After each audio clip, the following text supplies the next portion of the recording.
Hello everyone, hope you're doing well. I thought we would have a look at the Summer Quest event, basically giving it a bit of a critique and going through my general feelings when it comes to the whole thing.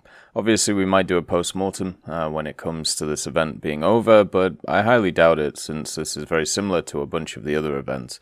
I kind of like doing post-mortems on the Build-A-Bear stuff, because they seem to change a little bit every time, but with these ones they usually stay the same. This one has had the most change of it compared to other summer and winter events that have come around, but it's still not massive changes compared to what's been going on. Looking at the vehicles themselves in this event, it's kind of a hit and miss for me personally. So when we have a look at the overall thing, the fact that there's only 4 vehicles instead of 6 is incredibly disappointing.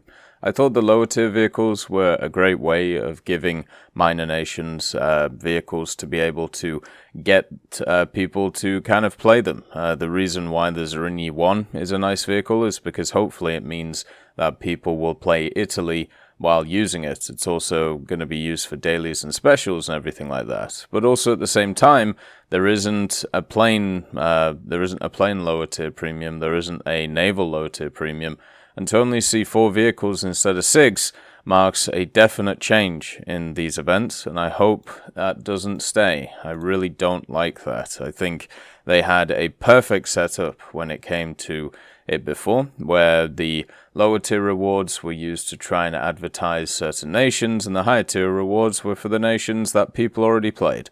It was a perfect system. I don't know why it really changed, and now with only 10 stars instead of 12, I suppose it's a bit more uniform, but it also means that, well, you miss out on 2 vehicles. I keep getting told by, by members of the Gaijin team that they're not running out of vehicles and that, they have plenty of vehicles going forward, which I'm sure they do because there's tons, if not thousands of vehicles to still add. But the question is, if that's the case, why are we reducing this event to 4 instead of 6? Why is that decision being made? So it would be nice to see why they've decided to go for 4 instead of 6. No interim awards for half of the stuff, and instead not really replacing them with anything. Instead of the 12 stars that it usually has, there's 10 stars here, and they've compacted everything. So before, you would have stars where you wouldn't get any prizes. On this, every time you get a star, you get something, which is nice, but also at the same time, they've removed prizes compared to before. So what you're getting is less stuff, unless, you want to spend a bucket of SL. As I said, the Zarini 1's really nice. It's an SPG, which is going to fit in a 4-0-3-7 lineup very effectively for Italy. At rank 3, it's going to always be usable. It's got a nice gimmick in the form of the rockets, and the gun itself is looking quite good. Overall, for the vehicle, it's looking nice, and hopefully it's a sign of things to come, with Hungary eventually coming into the game in a more prominent way. The F4D1 is my pick for this event. I really like the look of the vehicle. That 9.3 bracket can be very volatile, is probably the way to put it. If you get down-tiered a lot or you play etchy tier, you generally can do very well. If you get up to that 10.3 bracket, there is a massive difference between a 9.3 and a 10.3 right now in the game. Like this versus an SMT, this versus an F1. Yeah, it's not an easy matchup for the F4D1. This versus the Barrage 3E or the Barrage 3C, it's just going to get eaten alive. But if most of the time it faces like 9.7 to 8.7 or 10.0 to 9.0, it's probably going to have a decent time. The weaponry's good. I know a lot of people don't like the M9Bs. That's fine. I'm used to them by now. Especially on 9.7s. There's a lot of 9.7s with not very good missiles, so to have a 9.3 with not very good missiles, but at least you get 4 of them, it's fine. So that to me is the one which I'm looking forward to. It looks the nicest, it should fly pretty well. We're going to have to see when it comes to the game. The Leopard 2AV is very lazy. It's the Second, I think Leopard we've had as an event vehicle. You've got the other PT with the autoloader. This one is just kowtowing to a certain set of player base. It's just a bad event vehicle. I don't know how else to put it. There's no difference between this and a 2A4. It has different armor layouts. It won't make a difference when it comes to the game because the internals are all laid out the same.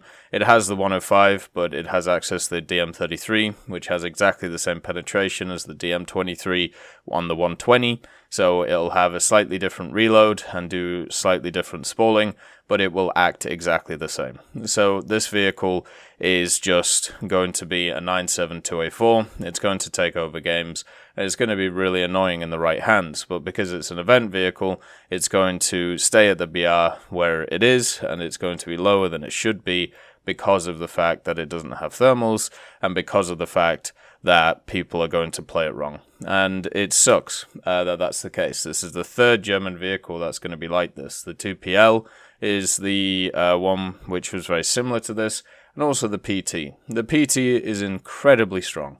It's a fantastic vehicle, and it only suffers from the fact of the people playing it. So yeah, it's in my opinion, the Leopard in itself is just a way for people to be able to get into top tier without having to grind, without having to bother with anything. It supplements lineups, which I suppose is quite nice, but that's really it on it.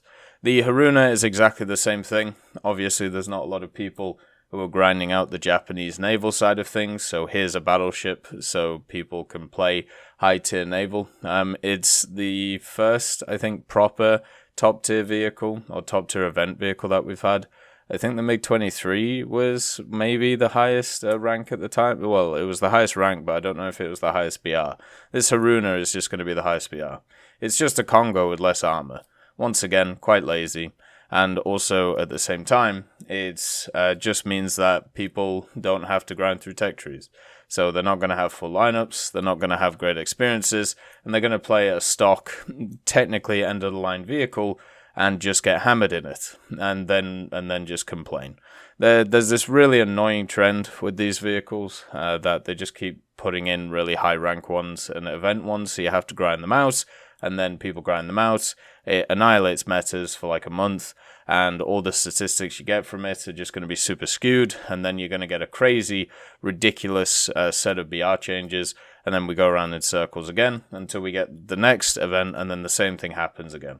As I've said many times, I would rather have a rank 4 premium or something like that for event vehicles instead of rank 6 event vehicles for air and ground. I would rather have a rank 3 premium vehicle for naval, so it wouldn't annihilate metas, and also it would be more usable for people to actually, have fun in.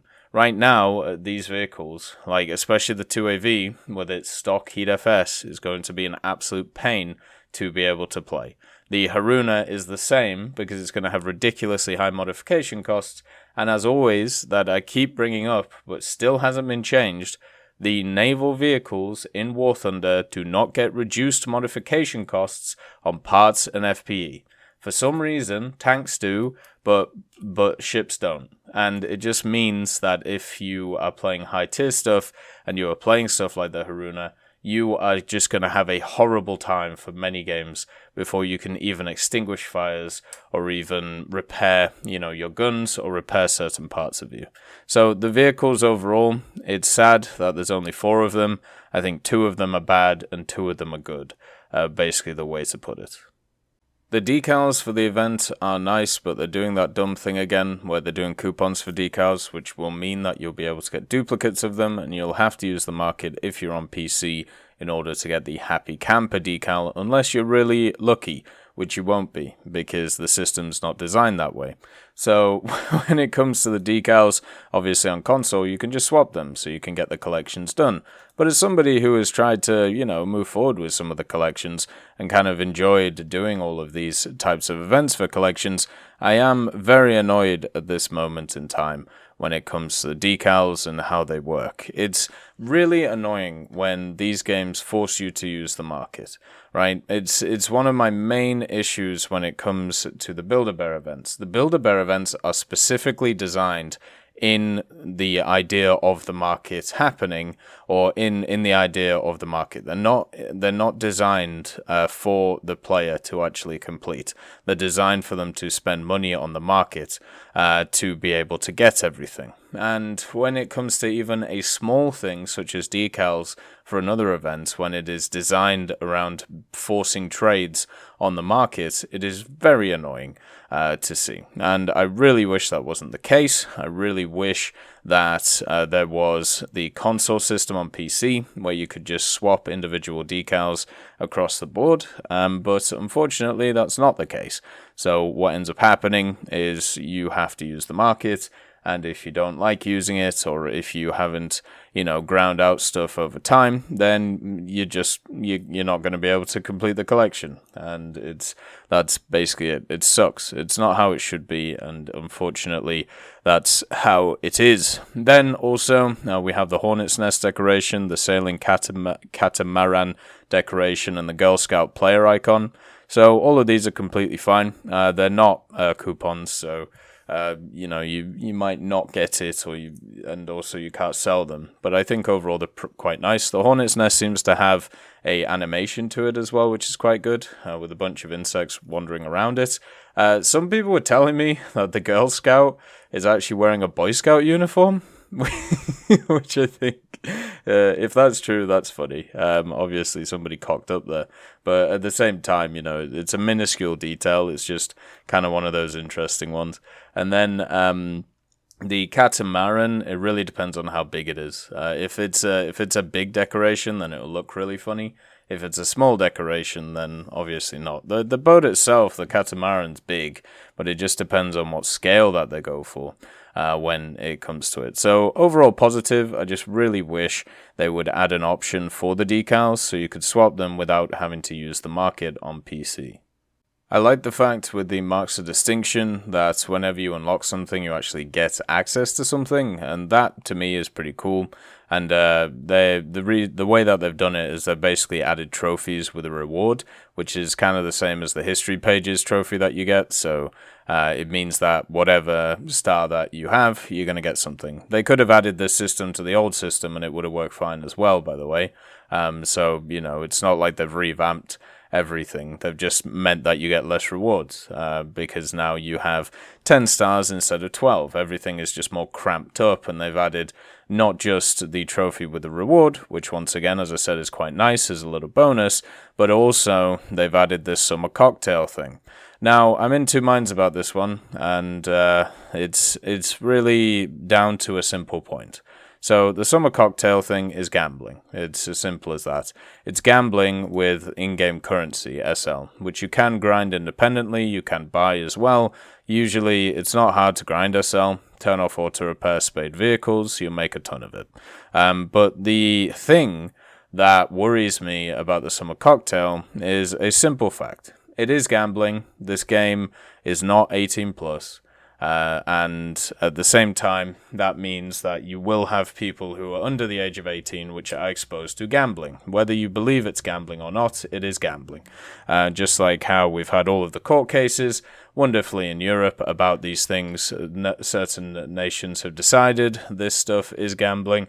Others have decided it isn't. It is gambling. You are throwing in money, even if it is in-game money, into a system to be able to RNG something out of it. It's just loot box extravaganza. The question is this: because it's based on SL, is it okay to do?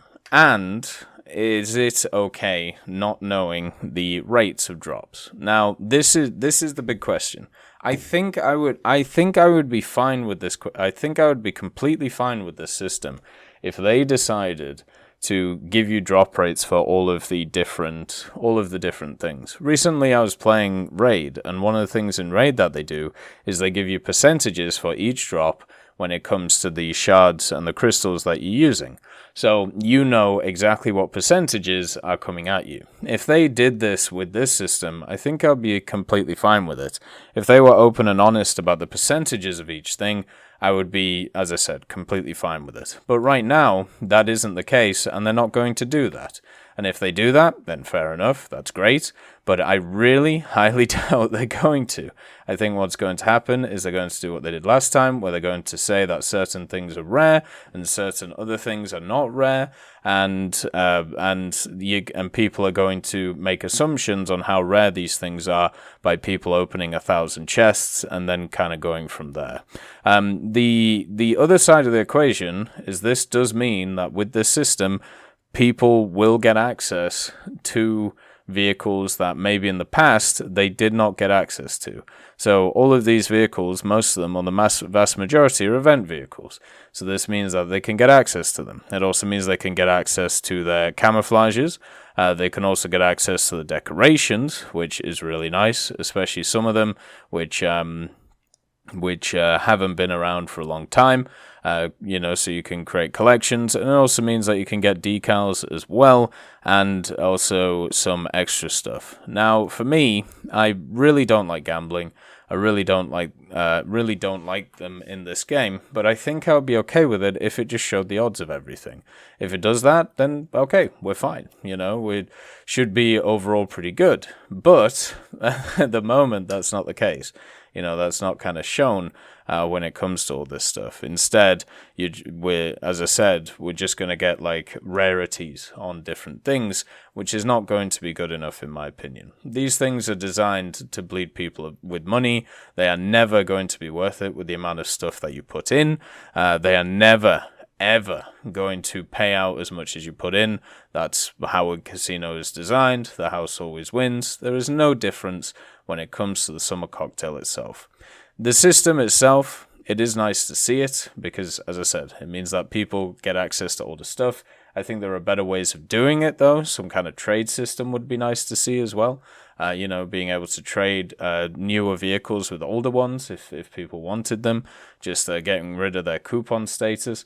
But this is at least a step towards getting older stuff back if you want to. And it is completely optional as well. It's not something that is baked into the system, kind of like how RNG is baked into the system when it comes to the Build-A-Bear stuff, which is a complete pain when it comes to it. They also changed the tasks themselves, so you only have to earn 40,000 mission points in random battles from rank 3 or higher, and also you can use rank 1 event vehicles and rank 2 event vehicles. So it's kind of hard to quantify this change for me. It's a bit of a yin and yang. So first of all, a lot of people came out of the gate saying that this was going to be really annoying because it's going to take you longer to do compared to standard challenges. And of course, the reason why I didn't comment on it is because, well, they talk about the points multiplier. And if the points multiplier stays the same compared to other events we've seen, then it'll take basically about the same time. And every single one of your matches will count instead of just one or two of them when you get, either the kills or you get the kills on the cap and so on and so forth. So for me, this system should take about the same time as the other one. The only thing that's different is you'll have to play multiple game modes because you won't be able to do everything in ground forces when it comes to aviation or naval forces when it comes to aviation once again. And should be okay, with the multipliers. If people are really struggling to do the aviation part, just go play air sim because that's now actually involved in this. Before you couldn't do sim, now you can.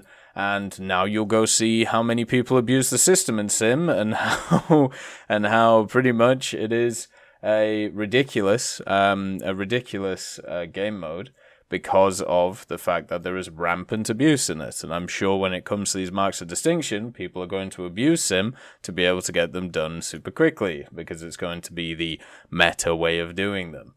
Absolutely wonderful. For me, it doesn't matter if we have like the challenges or if we have these mission point ones. It won't change how I play the game really. I realized a few of these events ago, I don't have to use meta lineups to get them done. I can just kind of play the ones that I was usually playing anyway. And then if I was really struggling, then I would play meta lineups. I used to play the meta lineups in naval. And use certain CAS aircraft which were very powerful. So it did still kind of alter how I played, but not to the extent that it used to when I used to run like full meta lineups to get it done as quick as possible. Nowadays I'm a little bit more chilled on it, realizing that I have 2 full days to do it instead of 4 hours if I was super busy. So the 40,000 mission points thing, I think is fine. You know, if it isn't fine this time, then they can screw with the modifiers and then make it fine the next time. What this should do is it should limit the amount of complaining about stuff like certain vehicles being prominent a lot. The R3 being the one which, you know, everybody complained about before, even though if you have a look at any R3s, if you have a look at anybody's R3 stats, it's very hard to find an individual with a positive KD and also a positive win rate in the thing. It's not a vehicle which is very good, is the way to put it. And nowadays, being put up in BR, now it's even more useless, and now nobody... You know, you never really hear from it when it comes to R3s. Instead, you're going to get other people complaining about other things. I can't wait until people start complaining about the 4.3 Soviets or the 3.7 Soviets. You know, the vehicles which have been incredibly powerful for the longest time, and the reason why all of the vehicles around them, such as the German Panzer IVs, keep going down in BR, because of stuff like the KVs having ridiculous armor, which unfortunately, because of a set of factors, if you shoot them in specific areas, they don't die because of the difference between ping and also the difference between the armor modules that are on the vehicle. It's incredibly annoying to face KVs, and that's going to be something that just goes on when it comes to history. So overall, you know, the mission point thing is fine. I will say the Yang part of it is the fact that one of the nice things about some of these events was I would actually modify playstyle a little bit, as I said. And before I used to modify it a lot. Now I'm just going to do the same thing I was doing before, which is kind of boring. It pretty much means that there is no break in the monotony of just kind of grinding the game. And one of the nice things about events, you know, about the decals, about dailies, about specials, is they try and break up the monotony of what you're playing. The last like 3 or 4 days, I've been grinding out the Galbatash because it's a vehicle which, you know, is pretty much the last one I have to research in the Israel tech tree, but I've been playing it for 4 days straight. And if I had an event like a History Pages event like I did, it broke up that grind a little bit. Also, if this event came around, then it would break up the grind a little bit, and it would be quite nice. But with the way that they're setting it up now, it doesn't break the grind at all. It just means that I continue to do what I've already been doing in the Galbatash, and I will get the event done as well. All of the events in War Thunder now are basically the same. History Pages event, 20,000 mission points. The summer event, 40,000 mission points. If the winter event gets this setup, which it probably will, 40,000 mission points in each thing. The Build-A-Bear events get a certain amount of activity, which is the same as basically getting enough mission points. So all of them are just the same now. There's no difference. There's no variance. The only ones which are different are the decals. You know, the monthly decals that you get every so often. So you just play everything exactly the same and get everything. That to me is pretty boring. It would be nice to have an event where you had to do different things, which was kind of nice about the challenge events. You know, you had to push towards certain goals. It would be nice to see something like that back again in maybe even a small way, without having to focus on stuff like achievements or without having to focus on stuff which is similar to that. So yeah, it's obvious they've found a formula that people like, but the formula becomes boring very quickly as you know you go along. And I feel like this gets rid of a problem, which is, you know, people are always going to complain about the challenges being too hard or having to use specific vehicles to do it. But this is going to have the opposite problem, where people are going to get bored because they're doing the same thing over and over again, and they're going to get annoyed. And that's something that is super annoying in the War Thunder community in general. When people get bored, they get angry because they're young and dumb and living off mum. And because of these things, they just lash out, which is why over like the last, like, I don't know, maybe 2 or 3 weeks, there's been a ton of posts and a ton of threads just getting annoyed at everything. If you don't have the monotony breakup, you're going to have more of that stuff over and over again, and you're going to have to rely on updates to be able to break it, which could happen, but at the same time, I'd rather have other events to be able to break it as well.